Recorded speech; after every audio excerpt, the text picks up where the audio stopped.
Welcome to a channel for the behind the scenes of our main channel of How Not To. I'm going to lean into the gift or curse of oversharing and talk about how I run my business and channel to hopefully help other people who have businesses or channels. In case you don't know, our main channel, How Not To, is about climbing, caving, canyon gear. Breaking gear fear is our slogan.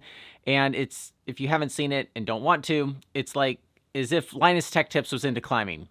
We break stuff and go, wow, in every video. Our goal with that channel is to answer every question about life-supporting gear, which sounds daunting, but I do think is possible, but not as a one-man show. So in order to grow a team, I have to build a business around it. I did start in 2016, about 8.5 years ago, and it was mostly just about highlining. And then I realized there were questions in every sport that people trust their gear with their life. Now, the options that YouTubers have typically come in the form of sponsors, but that doesn't work, or hasn't worked for me at least, in the niche that I'm in, especially if I'm brake testing gear outside of what you're supposed to even do with it. My audience has been quite generous as I've tried to navigate the lack of sponsorships, and I've had over $100,000 in donations over the last 8 years, which has basically kept this thing functioning. The joke was 200% of your donations go back into the channel, because every time somebody would donate $1, I'd put $1 in, and a lot of my time,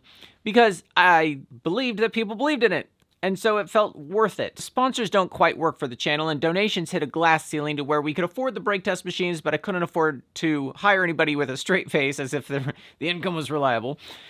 Well, what I decided to do was start a store. We sell climbing, caving, and canyon gear, and it's an e-commerce store. I use Shopify. We have a store in Issaquah, Washington, where people can walk in, though most of our sales are online, because that's where my audience is. And I joke that I had 5 years of retail experience in the last 12 months because I have learned so much doing this, and I like sharing the things I learn, which is why I originally started a channel anyway. But what's different about this channel is these videos are primarily for my team, not the audience.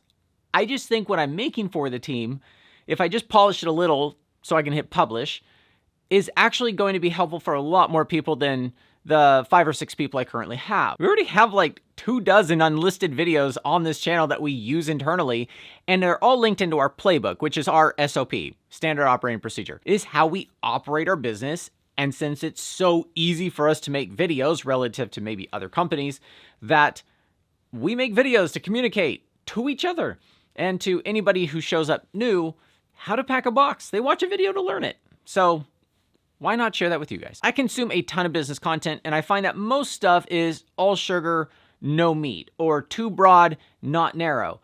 And so we're gonna have narrow meat. Have you ever tried Googling something specific in Shopify? You get how to get rich in Shopify in 30 days, and you're just like, because there's like, I think an affiliate link or something. Right now, this channel's got no ads, no sponsors, no affiliate links. I just want to make videos that are helpful. Now, I'm not an expert and I haven't made it yet, but I don't want to make videos someday on how to make it after I make it, because you get so far out in the stratosphere, hindsight's 2020, your advice isn't practical anymore. So I think it's really helpful to watch somebody think something's a good idea, watch it flop, watch them talk about why it flopped, and then watch them try something else. It's way more relatable. And it's interesting to go watch videos that are going to be 3, 4, 5 years old on this channel and be like, oh, so that's what it took for him to get there. Enjoy the struggle bus. Now, I'm going to overshare detailed insights into my own life, my own business, but I'm not going to share other people's data out of, obviously, the legal obligations of that, but out of also just the respect of their privacy. They're not signing up for this. I'm signing up for this. And so there would be stuff that I blur out only because I can't show you, but I'm going to show you more than probably you'll see anywhere else on YouTube, because I think it's more helpful to actually see my income statement in detail, as long as it doesn't give away what people are making or my arrangements with vendors or anything, because that I need to keep private. Another benefit to having behind the scenes videos is if somebody wants to work for us, they can understand our business before they sign up to do that for 40 hours a week. Who you work with is a huge portion of your life, and it's nice to get as much of an insight about the company you're signing up for as possible. If you are interested in working for us, by the way, you go to hownotto.com careers, and we keep that updated on what we're currently hiring for, or we're collecting emails for when a certain position opens, so we can let you know when it is. Now, the latest videos that I post on this channel are just going to be a tiny blurb in the bottom of our Saturday newsletter. I don't want a second newsletter. Nobody wants more newsletters, but it's nice to be able to communicate once a week directly to my audience instead of depending on an algorithm to deliver it for me. I put a lot of work into every Saturday email. It's a nice mix of everything because I know I'm trying to reach my entire audience who might be interested in different stuff. hownotto.com/sign-up would be really awesome to be able to communicate with you directly. So I'm going to break this into 3 playlists because there's going to be 3 very different topics on this channel. And some people might only be interested in the editing aspect and other people be interested in the deep business topics we go over. So the first playlist will be business, where we talk about people and systems. I love systems, sales and money, and just how logistically a lot of that works. Retail is the next category, where we talk about e-commerce and Shopify and websites and logistics of just running a store, whether or not it's where people come in or an e-commerce one. And then there's media, which might feel very different than the other 2, but if anybody has a business, they really do need to understand how social media works. And I've been doing this long enough that I think making social media for a business doesn't have to be that hard, and I want to demystify that for business owners. But also, if you have a YouTube channel, I sure have learned a lot, and I would love to share that with you guys.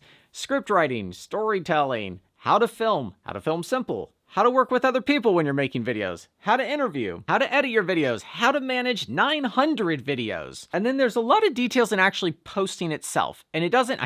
That does sound overwhelming when you say it like that. It doesn't have to be that overwhelming. We're actively designing and building brake test machines because we want to solve a lot of problems for a few people. And I think manufacturing is a strong word, but we might make that into a playlist at some point.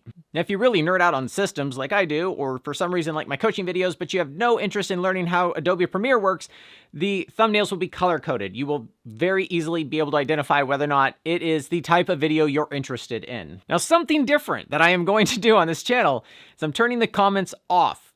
I'm experimenting with oversharing. I'm going to share more than I'm even comfortable with. And if you have a really nice apple pie and you put one little piece of dog shit in the middle of it, nobody really wants to eat the apple pie. I would say that 99.9% of my comments are helpful or positive. Not everybody has to agree with what I'm talking about, but then they're sometimes helpful. And I have actually learned a lot from comments. So we're still going to have a feedback loop, but we're going to make sure people can't comment after I put a lot of thought into a video. Comment the first thing they're thinking while sitting on the toilet. Because I don't want that one tiny downside of YouTube to stop us from doing this channel, which I do believe is going to help us with our mission of answering every question about gear people trust with their life, or helping my team grow their careers as we grow this business, or helping other people learn what we're doing and hopefully their business thrives because of it. Those people don't get to stop that. So as you'll learn, my obsession with Google Sheets, Google Docs, and Google Forms, it is literally a Google form that you go to leave helpful feedback. It's just enough friction. And it helps me organize based on topic. I can sort and filter because I can export it as a sheet and see what people are saying. And you don't have to agree with me, and that's okay. Just be kind. I might open up a community space later, but that would take moderating, and I'm not there yet. I'm trying to run a store in another channel. This is stuff that I'm already doing for my team. 3 fun facts before we go. This channel that you're watching used to be named How Not to Invest. That is why, if you're watching this on day 1, how I have over 1,000 subscribers. They were horrible videos, but I did like talking about business and money, and some people were really into it, and I liked that. That was actually one of the reasons I decided to do this. But one of the next videos I wanted to make for How Not to Invest was invest in the S&P 500. Invest in yourself. Stay focused. Don't get distracted. That's how you thrive. And that other channel wasn't helping me focus on the other channel that I quit my job for to make thrive. But now the How Not To channel is big enough to where it's like kind of weird to do these update videos. I used to do update videos every Monday, calling them Monday update videos. So now we're just dedicating a channel to this. Second fun fact is I grew up painting, and I painted from 18 to 38, became a painting contractor. I did a ton of business in there, and I shut down the painting business that I owned in 2022 to start YouTube full time, which I had 40,000 subscribers, and I highly recommend you don't do that. Definitely have more business insights having done a sales-based industry and now a retail-based industry. So I'd be able to compare two things because a lot of things are similar, but some things are very different. And the third fun fact is in 2024, our first full year of business, we did $2.6 million in sales. Our goal is at the end of 2025 that we're doing $1 million a month in sales. And this channel is going to be the play-by-play to watch if that happens, and if so, how. Enjoy the show. Thanks for watching.